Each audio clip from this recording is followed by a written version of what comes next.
Hello guys. सो हम आज बात करने वाले कि एमसीयूटी फॉर्म कैसे भरने वाले हैं। ठीक है, तो हम बेसिकली पहले देखते हैं कि एमसीयूटी फॉर्म को अप्रोच कैसे करेंगे, हमें एमसीयूटी फॉर्म मिलेगा कैसे। तो सबसे पहले आपको अपने फ़ोन में या फिर जो भी आपके पास है, सफारी, क्रोम, ठीक है, लैपटॉप है तो उसमें आपको ब्राउज़र खोल लेना है। उसके बाद आपको वहाँ पे सर्च करना है exams.nta.nic, ठीक है, exam.nta.nic, ठीक है, यहाँ पर देख सकते हैं exams.nta.nic। जो फर्स्ट लिंक आपको दिखेगी एनटी एग्ज़ाम के नाम से, उसको आपको क्लिक करना है, ठीक है, उस पर विजिट करना है। फिर आप जब नीचे जाओगे तो आपको यहाँ पे बहुत सारे ऑप्शन दिख रहे होंगे, नवोदय विद्यालय, एसवीएस, फिर जिपमैट, ठीक है। तो यहीं पे आपको ऑप्शन दिख रहा होगा कॉमन यूनिवर्सिटी इंटरेस्टेड 2024, ठीक है, यहाँ पर आपको क्लिक करना है, ठीक है।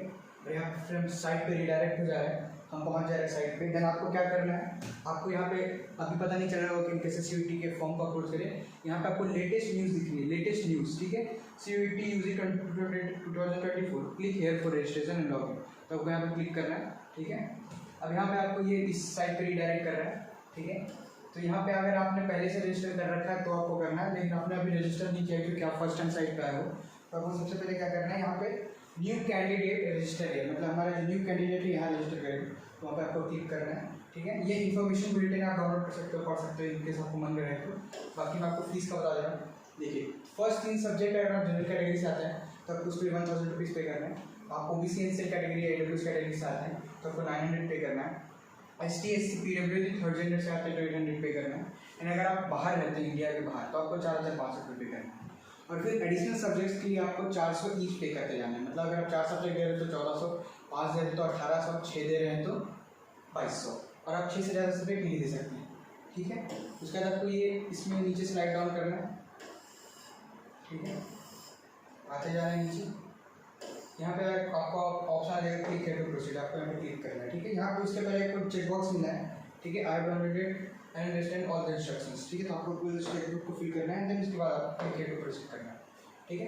फिर आप पहुँच जाएंगे यहाँ पे। अब आपसे ये बहुत सारे ऑप्शन दे रहा है, ठीक है, कि आपके पास एक डिजिलॉकर अकाउंट है, आपके पास एक आधार नंबर है, आपके पास एक डिजिलॉकर अकाउंट नहीं है, एबीसी आईडी है, एबीसी आईडी नहीं है।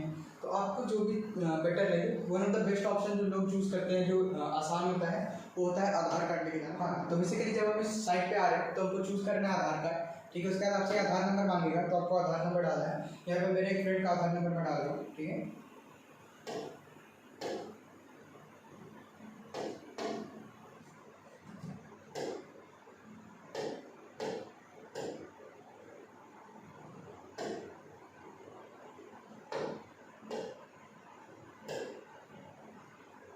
ठीक है, अब यहाँ पे आपको जनरेट ओटीपी का ऑप्शन दिख रहा होगा, तो वो क्लिक करेंगे तो उस नंबर पे जो आधार से आपका लिंक है, ध्यान रखिएगा, वो नंबर जो आपके आधार पे लिंक है उस पर ओटीपी जाएगा, ठीक है। तो आपको नंबर पे ओटीपी आएगा, ठीक है। ओटीपी बताना 488 488 943 943, ठीक है। ओटीपी आपको आएगा अलग अलग, ठीक है, आपके नंबर का जो आधार कार्ड से लिंक है, ये चीज़ आपको ध्यान रखनी है, ठीक है। उसके बाद आपको वैलिडेट ओटीपी करनी है और हमारा यहाँ पे आ जाएगा, ठीक है। बेसिक इन्फॉर्मेशन जो आपके आधार कार्ड से पिक कर लेगा, वो नाम पिक कर लेगा, ठीक है, डेट ऑफ बर्थ पिक कर लेगा, बाकी सारी चीज़ें आपको फिल कर देगी। जब आप ये करोगे तो आपको बेसिक इन्फॉर्मेशन आपका नाम वो पिक कर लेगा, आपको अपने पिताजी का नाम और माता जी का नाम, मेरे मदर फादर का नाम आपको लिख देना है, ठीक है। डेट ऑफ बर्थ उसमें पिक कर रखा होगा आपने, आपका जेंडर भी उसमें पिक कर रखा होगा, आपको अपनी नेशनलिटी चूज़ करने मिलेगी, तो आप चूज़ कर सकते हैं इंडियन वहाँ से, ठीक है। इस पॉइंट पे बहुत सारे लोगों को डाउट आता है, आइडेंटिफिकेशन नंबर, आइडेंटिफिकेशन टाइप क्या है। तो देखिए, आइडेंटिटी टाइप जो है कि आप वहाँ पे क्या लेके जा रहे हैं, अपना कौन सा वैलिड आईडी प्रूफ लेके जा रहे हैं। यहाँ पे आपको बहुत सारे ऑप्शन दिखा रहे हैं, जैसे, ठीक है, 12th का एडमिट कार्ड लेके जा रहे हैं, इलेक्शन नंबर लेके जा रहे हैं, पैन कार्ड लेके जा रहे हैं, पासपोर्ट लेके जा रहे हैं, राशन कार्ड लेके जा रहे हैं, या any other government identity with photograph, ठीक है, वो लेके जा रहे हैं। तो मैं यहाँ पे ये चूज़ कर रहा हूँ, और मैं यहाँ पे लेके जा रहा हूँ आधार कार्ड। तो आधार कार्ड का ऑप्शन नहीं है, तो वही हम एनी अदर गवर्नमेंट वाला चूज़ करेंगे। फिर हम यहाँ पे आइडेंटिफिकेशन नंबर जो पूछ रहा है वो बेसिकली आधार कार्ड का नंबर है, ठीक है। जैसे आप ड्राइविंग लाइसेंस लेके जाएंगे तो ड्राइविंग लाइसेंस का एक पर्टिकुलर नंबर होगा, आप अपना पैन कार्ड लेके जाएंगे तो उसका एक पर्टिकुलर नंबर होगा, तो आपको वही चीज़ यहाँ पे फिल करनी है, ठीक है। तो मैं यहाँ पे वापस से आधार नंबर फिल कर रहा हूँ,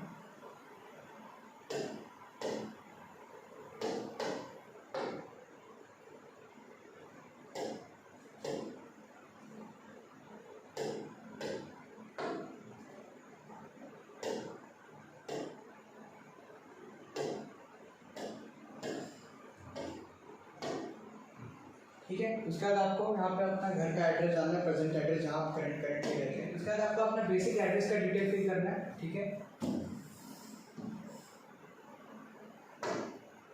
बेसिकली आपको अपने एड्रेस का डिटेल फिल करना है, ठीक है। आपका प्रीमाइसेस का नाम, जो आपका घर का नाम जो भी होगा, ठीक है। लोकेलिटी या लोकेलिटी, सब लोकेलिटी अगर आप डालना चाहें तो डाल सकते हैं। कंट्री डालनी है, स्टेट डालना है, डिस्ट्रिक्ट डालना है, पिन कोड डालना है, ठीक है। ट्राई करना है ये सारी चीज़ें आप एक बार रीवेरीफाई करके डालो, घर से, लोकेलिटी से या जहाँ से भी रीवेरीफाई करके डालना चाहते हो, ठीक है। देन बहुत इंपॉर्टेंट चीज़ आती है ईमेल एड्रेस।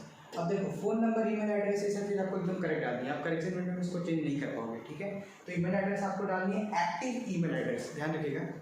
आपका एक्टिव ईमेल एड्रेस डालना है और ऐसा ईमेल एड्रेस डालना है जो 15 GB से फुल ना हो, ठीक है। तो अगर आपका जो ईमेल एड्रेस है वो 15 GB से फुल है या फिर भरा हुआ है, तो एक नई ईमेल आईडी क्रिएट करें और देन उसको डालें, ठीक है। तो हम यहाँ पे ये वाली ईमेल एड्रेस डालने वाले हैं, ठीक है।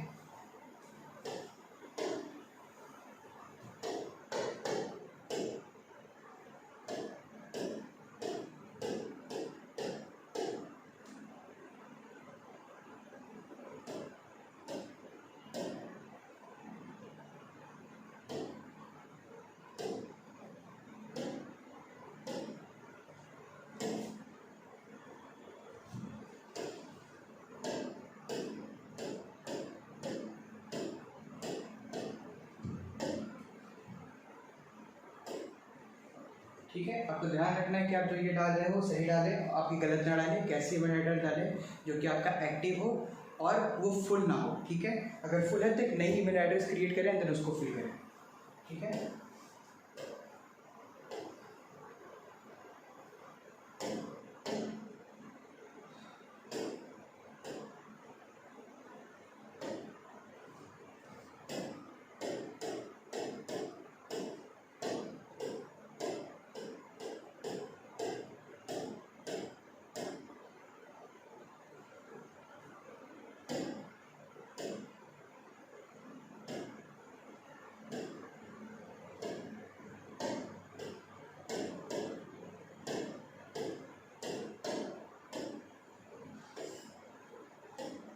सेकेंड चीज़ आपको आता है मोबाइल नंबर डालना। मोबाइल नंबर में आप एक्टिव मोबाइल नंबर डालें जो आपके फ़ोन में हो, ठीक है। जो एक्टिव मोबाइल नंबर आपके फ़ोन में हो वो डालनी है और उस पर OTP आना चाहिए। तो ऐसा कोई नंबर नहीं डालें जो आपका एक्टिव नहीं हो, जो एक्टिव नंबर एकदम इंस्टेंटली वो डालें आप, ठीक है। आपका परमानेंट एड्रेस, ठीक है। अगर आपका परमानेंट एड्रेस जो है वो आपके प्रेजेंट एड्रेस से सेम है तो सिर्फ ये बॉक्स क्लिक करना है एंड वो पूरा चीज़ कॉपी हो जाता है, ठीक है। देख सकते हैं आपको वो पूरा चीज़ क्या हो रहा है, कॉपी हो जाता है, ठीक है। फिर उसके बाद आपको एक पासवर्ड बनाना है, ठीक है। आपको अपना पासवर्ड यहाँ पे खुद बनाना है और ये पासवर्ड आप किसी से शेयर नहीं करेंगे, ठीक है। क्योंकि फिर इसकी आपके CVT के फॉर्म में छेड़छाड़ किया जा सकता है लोगों द्वारा। तो ये पासवर्ड आप किसी से भी शेयर नहीं करेंगे, ये कॉन्फिडेंशियल चीज़ है, ठीक है। तो आप अपना पासवर्ड बनाएंगे एंड देन उसके बाद आपको ये फॉर्म कंप्लीट करना है, ठीक है। तो अपना पासवर्ड और अपना सिक्योरिटी क्वेश्चन फिल कर लिया होगा, ठीक है। जब आपने अपना पासवर्ड और सिक्योरिटी क्वेश्चन फिल कर लिया होगा तो उसके बाद आपको यहाँ पे कैप्चा आएगा, ठीक है। सिक्योरिटी पिन होता है ये आपको यहाँ पे देख के भरना है, ठीक है। ये आपको एकदम ध्यान से करना है, एग्जैक्टली कॉपी करना है, ठीक है। तो आप इसको, ये कई बार होता है कि 1 और 7 में कन्फ्यूजन हो जाता है, तो आपको उसको अच्छे से चेक करना है, ठीक है। फिर जब आप सबमिट करेंगे अगर वो गलत भरेंगे तो ऑटोमेटिकली आपका फॉर्म वो हो जाएगा, क्या बोलते हैं, रीसेट हो जाएगा, या फिर यहाँ ये वाला पार्ट पर्टिकुलर रीसेट हो जाएगा। तो आप ध्यान से भरेंगे उसको। ये हो जाने के बाद आप उसको सबमिट करेंगे तो ये आपका पूरा इन्फॉर्मेशन आपको आ गया वापस से। एक बार आप रीचेक कर सकते हैं कि आपने कोई इन्फॉर्मेशन गलत तो नहीं डाला है।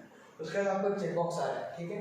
इस चेक बॉक्स में आपको क्या बोल रहा है, kindly verify all the particular used below carefully and ensure you have filled correctly for the no change will be permitted once registered form is submitted at any later stages of the examination. मतलब ये सारे detail जो आपने भरे हैं ये आपके एकदम करेक्ट होनी चाहिए, ठीक है। आपका नाम, आपके पिताजी का नाम, आपकी माता का नाम,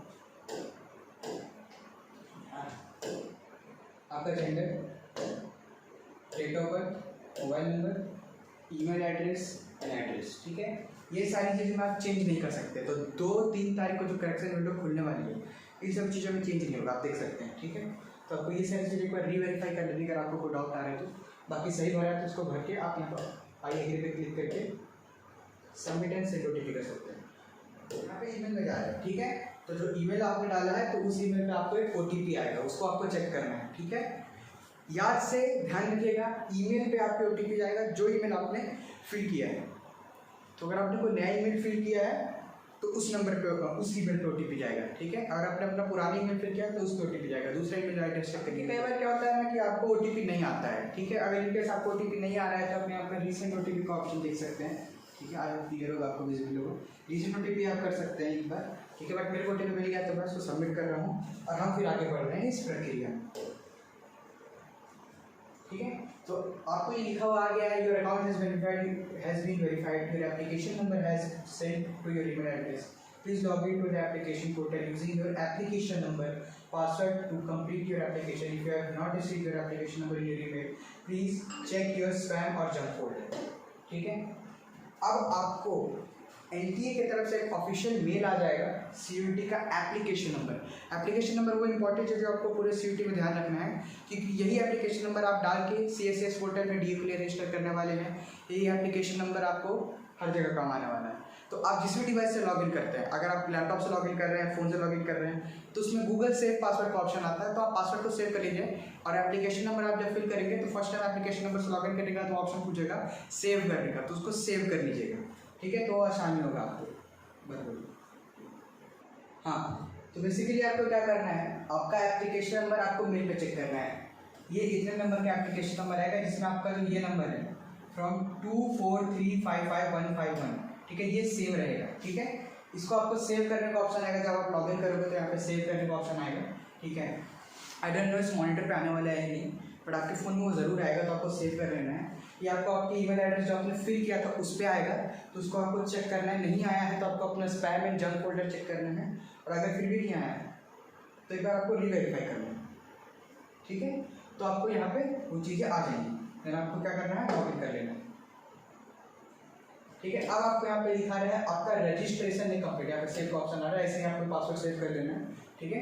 यहाँ पे आ रहा है ऑप्शन रजिस्ट्रेशन, ठीक है। तो हमारा जो रजिस्ट्रेशन प्रोसेस सब कंप्लीट हो गया, मतलब हम क्या कर चुके हैं, CUET में रजिस्टर कर चुके हैं। अब इसके बाद आपको फॉर्म भरना है। एप्लीकेशन फॉर्म में आपको अपनी बेसिक डिटेल बहुत सारी भरनी है, जो कि मैं आपको बताने वाला हूँ, ठीक है। एंड उसके बाद आपको फी पेमेंट करना है। ये तीनों करने के बाद ही आपका फॉर्म कंप्लीट होने वाला है, और तभी आप CUET 2024 में एलिजिबल होने वाले हो। एक और डाउट बहुत सारे लोगों ने मेरे से पूछा था कि ABC ID क्या है। भाई देखो, ABC ID आपको कॉलेज में बनाने बोली जाती है, पहले उसको पहले बना लेते हैं, ये डिजिलॉकर से बनती है। यहाँ पे एस्ट्रिक्स का मार्क्स नहीं है, रेड वाला मार्क, इसको एस्ट्रिक्स का मार्क्स दिया, ठीक है। यहाँ पे नहीं दिया हुआ, इसका मतलब क्या पता है, ये कंपलसरी नहीं है, तो इसको लेकर टेंशन नहीं लेना है। ये आप खाली भी छोड़ सकते हो, ठीक है। You can further move on, ये आप पार्ट जो है खाली भी छोड़ सकते हो, ठीक है। तो ये चीज़ आपको ध्यान रखनी है कि ABC ID is not compulsory, so if you don't have an ABC ID you don't need to fill that, right. पूछेगा जैसे आपका स्टेट ऑफ डोमिसाइल जहाँ पर रहते हो, ठीक है, आपके माता पिता के एजुकेशन, ठीक है, वो क्या काम करते हैं, ठीक है। एंड देन आपसे एनुअल इनकम पूछेगा, ठीक है। एंड आपसे one of the most important चीज़ पूछता है कास्ट, ठीक है। तो आपको अपनी ट्रू कास्ट बतानी है, ठीक है। OBC जनरल या बहुत सारे ऑप्शन है आपको, ठीक है। तो अगर आप जनरल हैं, जनरल EWS से OBC से SC ST हैं, ठीक है, या फिर PWD है, तो सारी चीज़ आपको अप्लाई करनी है, ठीक है। तो जनरल मैंने चूज़ कर लिया यहाँ पे। एंड देन हमसे पूछता है आर यू डायबिटिक, डायबिटिक में आपको डायबिटीज़ की बीमारी है कि नहीं, ठीक है। तो आपको चीज़ चूज़ करना है, फिर आपको चूज़ करना है प्लेस ऑफ रेजिडेंस, ठीक है। तो ये अर्बन हो सकता है, रूरल हो सकता है, या फिर आपको ये नो चूज़ करना है कंपलसरी, ठीक है, या एस्ट्रिक्स का साइन लगाना है, ठीक है। फिर उसके बाद आपको चूज़ करना है कि आप आपका कोई ट्विन सिस्टर या ब्रदर है जो आपके साथ CUET दे रहा है कि नहीं। तो अगर नहीं है तो उसको नो चूज़ करेंगे, ठीक है। देन आपको एक और चीज़ पूछ रहा है कि मोड ऑफ प्रिपरेशन क्या है, मतलब आप प्रिपेयर कैसे कर रहे हो, ठीक है। CUET एग्जाम के लिए प्रिपेयर कैसे कर रहे हो, ये भी साइट आपसे पूछ रही है। तो मैं यहाँ पे सेल्फ स्टडी डाल रहा हूँ, एंड जो मेरा मोड ऑफ प्रिपरेशन है वो मैं डाल रहा हूँ इंग्लिश में, ठीक है। देन यहाँ पे मैं फॉर्म को आगे सेव एंड नेक्स्ट करने वाला हूँ। सेव एंड नेक्स्ट में पता क्या हो रहा है, अगर आप एक टाइम पे फॉर्म भर रहे हो और आप कई बार साइट से एग्जिट हो जा रहे हो क्योंकि ग्लिचेस होते हैं, तो आप सेव एंड नेक्स्ट कर दोगे तो आपका ये सारी जो प्रोग्रेस है ये सब के सब सेव हो जाए, ठीक है। यहाँ पे कुछ छूट गया हमसे, हाँ, तो ठीक है। आपके जो पर्सनल डिटेल है वो सारी की सारी यहाँ पे कुछ और डिटेल मांग रहा है, ठीक है। आप पॉवर्टी लाइन के अंडर अप्लाई करते हो, डिफेंस से आपके फैमिली को है कि मिल आपके पेरेंट्स, ठीक है। स्पोर्ट्स कोटा के लिए आप अप्लाई करना चाह रहे हो नहीं चाह रहे हो, आप NCC कोटा के लिए अप्लाई करना चाह रहे हो या नहीं चाह रहे हो, आप कश्मीरी माइग्रेंट हो कि नहीं, और आप दिल्ली यूनिवर्सिटी के या फिर कोई भी दूसरी पर्टिकुलर यूनिवर्सिटी के एम्प्लॉय हो कि नहीं, ये चीज़ आपसे पूछेगा। ठीक है, क्या चीज़ है, एक आप किसी यूनिवर्सिटी के एम्प्लॉय हो कि नहीं। ठीक है, तो यहाँ पे ये सारे आंसर मेन नो है, तो मैं इसको एलिमिनेट करने वाला। एजुकेशन एंड क्वालिफिकेशन डिटेल्स पे आ गए दोस्तों। यहाँ पे आपसे पूरे 10वीं एंड 12वीं की जानकारी निकाली जाने वाली है। ठीक है, तो आपको यहाँ पे क्या करना है, 10th क्वालिफिकेशन डिटेल डालना है, आपका रिजल्ट स्टेटस क्या है, पास। ठीक है, क्योंकि आप बेसिकली पास कर रहे होंगे तभी को आपके एग्जाम दे रहे हैं। ठीक है, ईयर ऑफ पासिंग आपको डालना है, तो जैसे मेरे ईयर ऑफ पासिंग है 2021। ठीक है, 10th इक्विवेलेंट एग्जाम। ठीक है, प्लेस ऑफ स्कूलिंग अर्बन या रूरल सॉरी। ठीक है, टाइप ऑफ स्कूल। अब यहाँ पे बहुत सारे लोग को कन्फ्यूजन होता है कि हम क्या डालें। एक club, modern residential school, government aided, private डालें, गवर्नमेंट स्कूल डालें, जवाहर नवोदय विद्यालय क्या डालें। देखो भाई, आपका जिस टाइप का स्कूल है उस टाइप का डालना है। प्राइवेट अनएडेड है, गवर्नमेंट स्कूल है। ठीक है, गवर्नमेंट एडेड प्राइवेट स्कूल है। ठीक है, तो जैसे मैं यहाँ गवर्नमेंट एडेड प्राइवेट स्कूल डाल रहा हूँ। ठीक है, क्वालिफिकेशन सिटी इंडिया। ठीक है, क्वालिफिकेशन एग्जामिनेशन स्टेट, कौन से स्टेट में हमने क्वालिफाई किया है, डिस्ट्रिक्ट।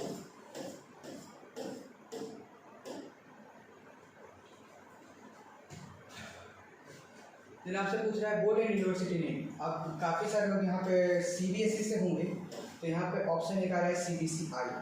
ये CBSE इंटरनेशनल है, इसको फिर नहीं करना है। ठीक है, इसके जस्ट नीचे वाला बनाना है। ठीक है, समझ में आ गई ये चीज़। देन स्कूल का पिन कोड डालना है।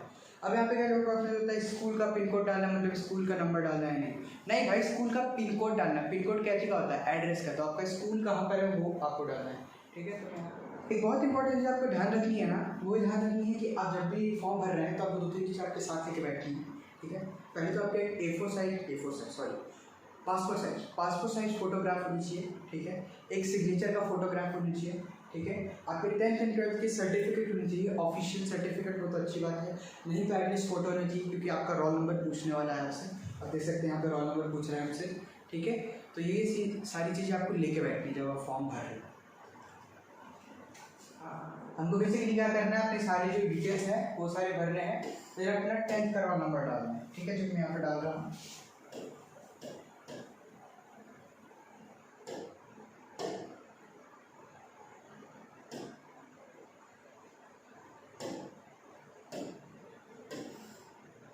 फिर आपको रिजल्ट मोड पूछ रहा है कि आपका परसेंटेज सिस्टम था, CGPA सिस्टम था, आपको चूज करना है। फिर आपको आपके मार्क्स भी पूछेगा, तो आपने 10th का परसेंटेज डालना है, पहले टोटल मार्क्स डालना है, देन आपका जो मार्क्स आया था वो डालना है। टोटल मार्क्स पहले डालना है, देन मार्क्स आया था वो डालना है। ऑटोमेटिक परसेंटेज कैलकुलेट कर लेगा। ठीक है, ये फिल करने के बाद ऑटोमेटिक आपका परसेंटेज कैलकुलेट करके वो दे देगा। हमारी 10th की डिटेल कंप्लीट होती है गाइस, अब हम आते हैं 12th की डिटेल को। ठीक है, अगर आप पास कर चुके हैं तो पास डालेंगे, अपीयर कर रहे हैं तो अपीयर डालेंगे। ठीक है, तो हम यहाँ पे जो है पास कर चुके हैं। ठीक है, जैसे हम पास डाल रहे हैं तो हमसे क्या पूछ रहे हैं, अपीयरिंग डाल रहे हैं तो हमसे क्या पूछ रहे हैं, तो देखिए चेंज आ रहा है कुछ।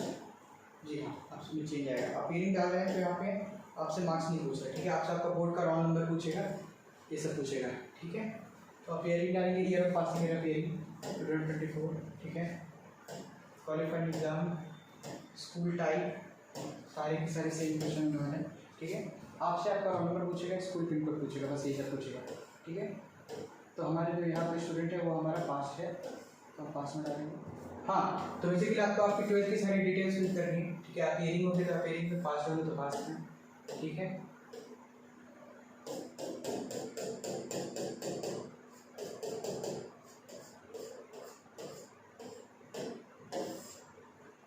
ठीक है, फिर उसके बाद आपको फिल करना है आपका रोल नंबर।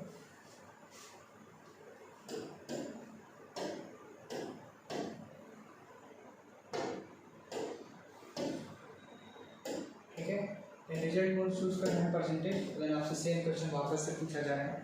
ठीक है, तो हमें मार्क्स डाल दे रहे हैं।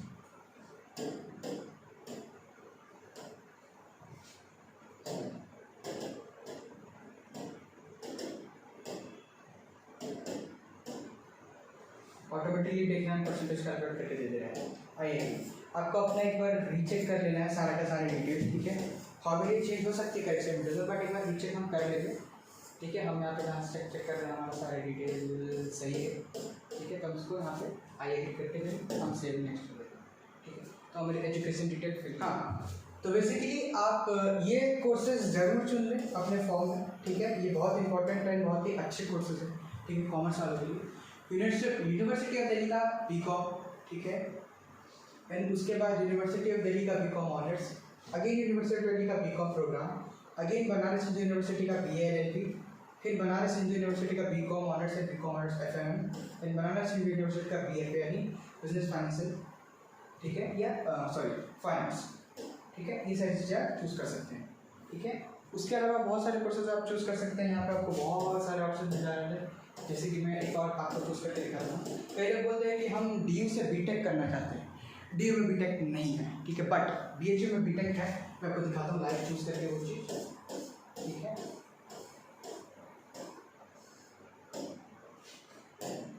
देखिए BTech इन फूड टेक्नोलॉजी, BTech इन डेयरी टेक्नोलॉजी, ठीक है। तो आप ये चीज़ देख सकते हैं। तो अगर आपको इनमें से जो भी करना है आप कर सकते हैं।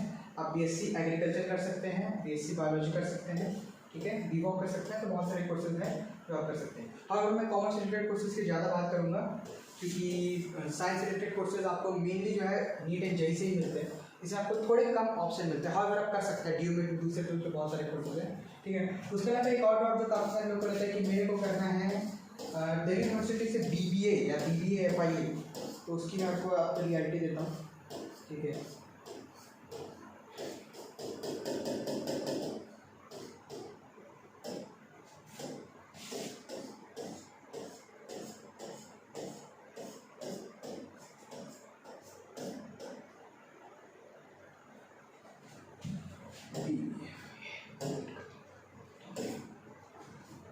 देखिए दोस्तों, अगर आप यूनिवर्सिटी ऑफ दिल्ली से BBA इन फाइनेंस, ठीक है, BBA इन फाइनेंस करना चाहते हैं, तो आपको क्या क्या अप्लाई करना पड़ेगा। ये आपको सिलेक्शन जो है इसमें मैथ्स कंपलसरी है, ठीक है। एक डाउट जो बहुत इंपॉर्टेंट है आपको क्लियर करना, वो है कि बीकॉम ऑनर्स में अब मैथ्स की ज़रूरत नहीं है, अकाउंटेंसी की ज़रूरत है, या अकाउंटेंसी या मैथ्स, या अकाउंटेंसी या मैथ्स में से कोई एक सब्जेक्ट आपको देना पड़ेगा बीकॉम ऑनर्स के लिए। पर अगर आपको BBA, BMS, मैनेजमेंट के कोर्सेज करने हैं, इसके अलावा भी 2-3 कोर्सेज है जो मैं ऐड कर दूंगा आपको फर्दर, ठीक है। उन सब के लिए आपको मैथ्स या अप्लाइड मैथ्स होना ज़रूरी है। आपके 12th में, आपके 12th में होना भी ज़रूरी है, और आपको CUT में अटेम्प्ट करना भी ज़रूरी है।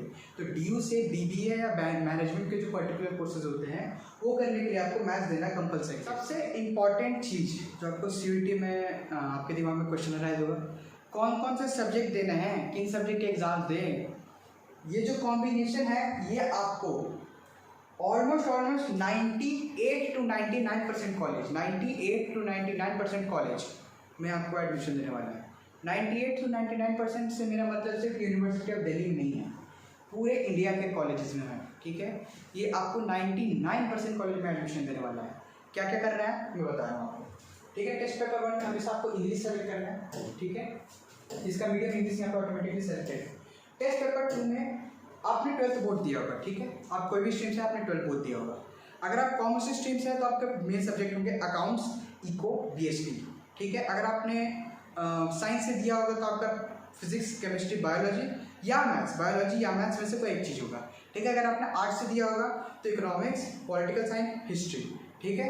आपके 3 मेन सब्जेक्ट जो होते हैं बोर्ड के, याद रखिएगा, 3 मेन सब्जेक्ट जो आपके होते हैं बोर्ड के, आपको वही चूज करना है टेस्ट पेपर 2, 3 एंड 4 में, ठीक है। 3 main subject of your boards. अगर आपको मन है कि आप बीकॉम में आप बोर हो चुके हैं, आपको कॉमर्स नहीं पढ़ना है, आप आर्ट्स पढ़ना चाहते हैं, तो भी आपको 12th के सब्जेक्ट ही देने पड़ेंगे। ये चीज़ है कि DU में अगर आप स्ट्रीम चेंज भी करना चाहते हैं तो भी आपको 12th के सब्जेक्ट ही अटेम्प्ट करने पड़ेंगे, ये चीज़ है, ठीक है। तो आप हमेशा ध्यान रखिएगा कि आप जो वीडियो में पेपर चूज कर जो पेपर चूज कर रहे हो आपको 12th का पेपर हो, ठीक है। तो 3 मेन सब्जेक्ट आप चूज कर सकते हैं, ठीक है। 1 मिनट पॉज। हाँ, देख सकते हैं कि मैंने जो सब्जेक्ट टेस्ट पेपर चुने वो पहला मेरा इंग्लिश है, सेकंड अकाउंट्स है, BST, economics and general test, ठीक है। अब मैंने क्या किया, इंग्लिश एंड जनरल टेस्ट सबको चुनना है। आप कोई भी स्ट्रीम से हो, इंग्लिश एंड जनरल टेस्ट आपको देना कंपलसरी है। या तो आप इंग्लिश है, अगर आपकी इंग्लिश कमजोर है, आपके पास 12th में हिंदी भी है तो आप हिंदी भी दे सकते हैं, ठीक है। कोई भी पर्टिकुलर सब्जेक्ट आप दे सकते हैं, ठीक है। ये 3 मेन सब्जेक्ट आपके 3 जो मेन सब्जेक्ट आपके स्ट्रीम स्पेसिफिक होते हैं वो होने चाहिए। उसके बाद 5th सब्जेक्ट आपको जनरल टेस्ट देना है। इतना काफ़ी है, पर अगर आप चाहते हैं कि कि आपका जो फोर्थ सब्जेक्ट था, whether it be P, whether it be legal, whether it be IT, whether it be maths, ठीक है, जो भी, ठीक है, वो तो आप वो भी चूज कर सकते हैं। सपोज यहाँ पे ये जो लड़का है, इसको अगर मैथ्स इस पर थी और ये मैथ्स करना चाहता है तो ये मैथ्स चूज कर सकता है, ठीक है, या फिजिकल एजुकेशन तो फिजिकल एजुकेशन चूज कर सकता है। तो हम मैथमेटिक्स एंड अकाडेमिक पे चूज कर दे रहे हैं, ठीक है। तो हम ये पेपर चूज कर ले रहे हैं, ठीक है।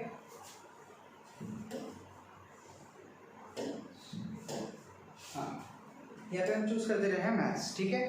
ये सब्जेक्ट आप ध्यान रखिएगा कि आपका जो फोर्थ सब्जेक्ट होता है ट्वेल्थ का, ट्वेल्थ में आप 5 सब्जेक्ट के एग्जाम देते हैं, इंग्लिश 3 मेन सब्जेक्ट और एक फोर्थ सब्जेक्ट होता है। तो फोर्थ सब्जेक्ट आप वही चूज करेंगे, ठीक है। अगर आपका मैथ्स थी और आप बीबीए या BA English honours, BA economics honours ऐसे कोर्सेज करना चाहते हैं डीयू से, ठीक है, BA economics honours, BBA, FIA, BMS, BBE, ठीक है, या फिर मैथ्स ऑनर्स जैसे कोर्सेज करना चाहते हैं तो आप मैथ्स चूज करेंगे, ठीक है। अगर आप पे मैथ्स नहीं है तो आपका जो भी सब्जेक्ट है, आईपी हो, लीगल हो, फिजिकल एजुकेशन हो, अगर आपका मन है देने का, अगर आप चाहते हैं कि हम 6 पेपर देने के लिए रेडी हैं, हम दे सकते हैं, तो आप चूज कर लीजिए। अगर आपका नहीं भी मन है तो आप इन 5 पेपर से, ठीक है, इन 5 पेपर से भी काम चला सकते हैं, ठीक है, इन 5 पेपर से भी काम चला सकते हैं, ठीक है। तो यहाँ पे मैं एग्री कर दे रहा हूँ, ठीक है। यहाँ पे मैंने वो सब्जेक्ट हटा दिया। ये जो है, ये आपको ये जो कॉम्बिनेशन है, English 3 main subject of your 12th and general test. अब आपसे पूछता है कि एग्जाम सिटी सेंटर कहाँ चाहिए, या आपसे पूछे जा रहा है, यहाँ पे आपसे पूछा जा रहा है कि आप कहाँ एग्जाम देना प्रेफर करने वाले हैं, ठीक है। तो आपको यहाँ पे चूज करना है बिहार एंड छत्तीसगढ़ में आपसे पूछा है, ठीक है। आप यहाँ पे डालेंगे रायपुर, अगेन सेकेंड में मैं डाल देता हूँ तैयारी, थर्ड में मैं डाल देता हूँ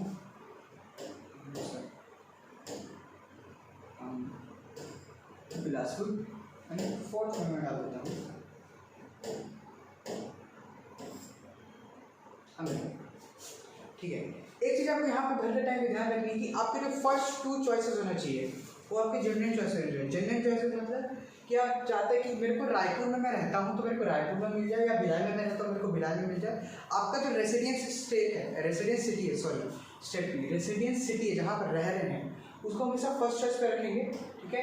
और उससे सबसे करीबी जो सिटी है, जैसे भिलाई यहाँ से आधे घंटे की दूर पे है, तो उसको मैं सेकंड चॉइस पर रख रहा हूँ। मतलब जो सबसे पहले आपको अपनी रेसिडेंस की सिटी रखनी है फर्स्ट चॉइस पे, एंड सेकंड आपको वो सिटी रखनी है जो उससे सबसे करीब है, थर्ड जो उससे थोड़ी सी दूर है, और फोर्थ जो उससे ज़्यादा दूर है, ठीक है। क्योंकि एनटीए हमेशा आपके स्टार्टिंग के 2 प्रेफरेंस में ही डालता है आपको, ठीक है। लास्ट ईयर तो वैसे 2 ही प्रेफरेंस चूज करने का ऑप्शन था, पर इसमें पता नहीं कि लोग 4 दे रखे हैं, तो कोई बात नहीं।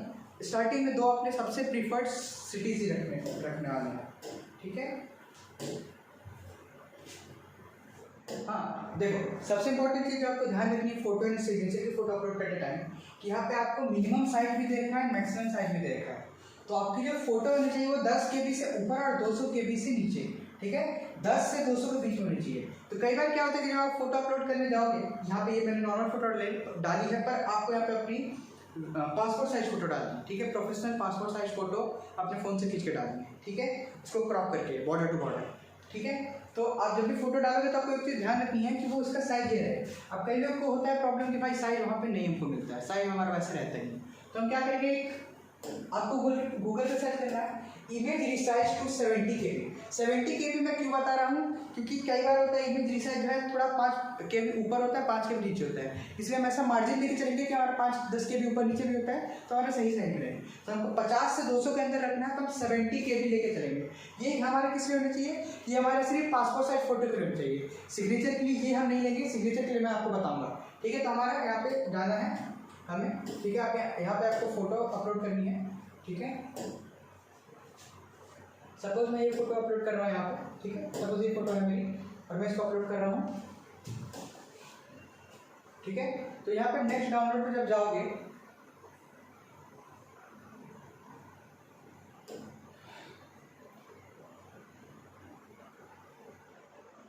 तो देख सकते हो ऑटोमेटिकली डाउनलोड हो जाएगी, ठीक है। आपके फ़ोन में या फिर लैपटॉप पे जिस भी चीज़ में है वो ऑटोमेटिकली डाउनलोड हो जाएगी, ठीक है।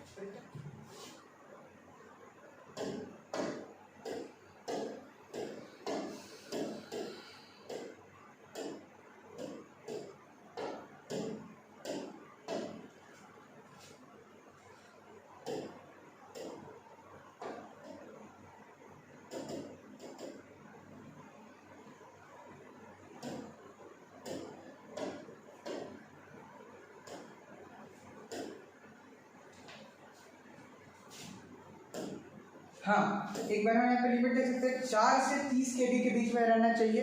तो इसमें जो सबसे बेस्ट लिमिट आप देख सकते हो वो होना चाहिए कि हम 20 KB पे रिसाइज कर रहे हो। क्या चीज़? सिग्नेचर की फ़ोटो, याद रखना, सिग्नेचर की फ़ोटो हम 20 KB पे रिसाइज करेंगे। ठीक है, सेम हमको जाना है यहाँ पे। ठीक है, सेलेक्ट फाइल करना है, यहाँ पे हमको फाइल आ जाएगी। ठीक है, हमें सेलेक्ट करना है फाइल को। ठीक है, फिर उसके बाद फाइल सेलेक्ट हो रही है गाइस।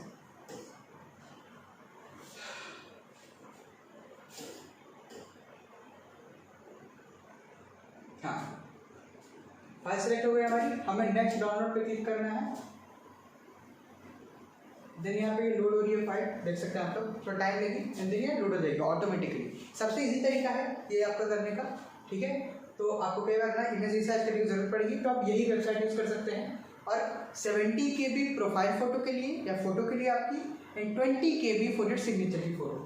ठीक है, उस पर फॉर्म पे देन हम यहाँ पे चूज़ करेंगे फाइल्स में जाके। ये आप कुछ करना नहीं है, ऑटोमेटिकली डाउनलोड होकर यहाँ पे आ जाती है इमेज रिसाइज .jpg। ठीक है, तो आपको यहाँ पे क्लिक करना है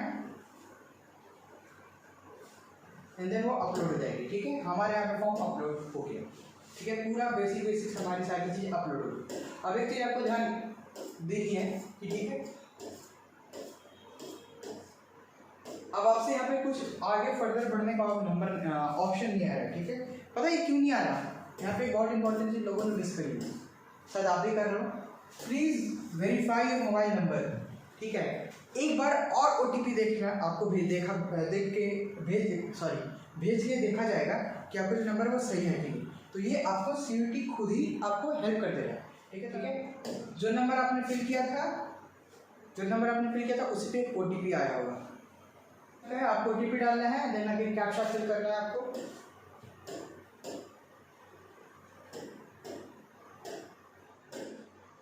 वेरीफाई OTP। ठीक है, एक बार आपका फ़ोन नंबर वेरीफाई हो जाएगा। ठीक है, एप्लीकेशन फॉर्म में आप जाएंगे वापस से, वेरीफाई होते ही आपको यहाँ पे ऑप्शन आएगा सबमिट का। अब आपसे एक चेकलिस्ट आ गई है। ठीक है, इस चेकलिस्ट को देखिए। ठीक है, आपको वापस से एक चीज़ बताया जा रहा है कि ऐसे कोई चेंजेस नहीं हो पाएंगे। तो अगर आपको आपका नाम, मम्मी का नाम, mobile number, course, subject and then ये फर्दर डिटेल भर ली। यहाँ पे लास्ट में आई एग्री का ऑप्शन है, आई एग्री क्लिक करिए। ठीक है, अगर आपको लग रहा है कि आपके कुछ गड़बड़ तो एक बार री-वेरीफाई कर लेना। ठीक है, मेरे को यहाँ पता है मेरी कोई गड़बड़ नहीं है तो मैं इसको भर दूँगा। ठीक है, फाइनल सबमिशन। ठीक है, डन। अब हमसे यहाँ पे ऑप्शन मांग रहा है पे करने का। ठीक है, मैंने यहाँ पे स्टार्टिंग में 2 सब्जेक्ट चूज़ किए थे, 3 सब्जेक्ट चूज़ किए थे, इसमें से 1000 रुपये मांग रहा है, बट आपसे फर्दर कोई भी अमाउंट मांग सकता है। ठीक है, तो आपको पे नाउ में जाना है। ठीक है, यहाँ पे बहुत सारे आपको गेटवे दिखेंगे, कोई भी चूज़ करना है। ठीक है, देन आपका पे तो कार्ड नंबर डालना है, UPI से पे करना है तो जनरेट QR। ठीक है, तो आपके लिए QR कोड आ जाएगा, उससे आपको स्कैन करके पे करना है। ठीक है, तो ये बेसिकली एक मॉक फॉर्म था, तो हम इसमें कुछ पे करके इस फॉर्म को कंफर्म नहीं करने वाले हैं। ठीक है, ये मैंने बस आपको बताने के लिए किया था। तो ये हमारा पूरा प्रोसीजर है CVT फॉर्म का। आपको कोई भी डाउट हो तो कमेंट सेक्शन में जाके इसको साझा करें हमसे। ठीक है, और ये हमारा पूरा कंप्लीट हो जाता है प्रोसेस। ठीक है, देन हमें नहीं है कि आपको पूरा पे करना है तभी आपका फॉर्म कंप्लीट होगा। अगर आप पेमेंट करना भूल जाते हैं तो आपका फॉर्म रिजेक्ट हो जाएगा दोस्तों। तो 31 तारीख को 10 बजे रात के पहले पेमेंट कंप्लीट करके ही सोएं। ठीक है, उसके बिना आप ना सोएं। ठीक है, बेसिकली आपको पेमेंट कंप्लीट कर देना है तभी आपका फॉर्म कंप्लीट हो पाएगा, वरना वो आधा अधूरा रह जाएगा और फिर आपको दिक्कत देगी। अगर आप CVT के प्रोसेस से बाहर हो जाओगे, ठीक है, तो आपको साल ड्रॉप लेना पड़ सकता है या फिर शायद आपको दूसरा कुछ कोर्स करना पड़ सकता है। ठीक है, तो अगर आपको DU, BHU, JNU, Jamia Millia Islamia, Allahabad university, Aligarh मुस्लिम यूनिवर्सिटी ऐसे टॉप यूनिवर्सिटी में पढ़ना है तो आप CVT का फॉर्म भरें, पूरी पेमेंट करें एंड देन इसको। ठीक है, थैंक यू दोस्तों, साइनिंग ऑफ, बाय बाय।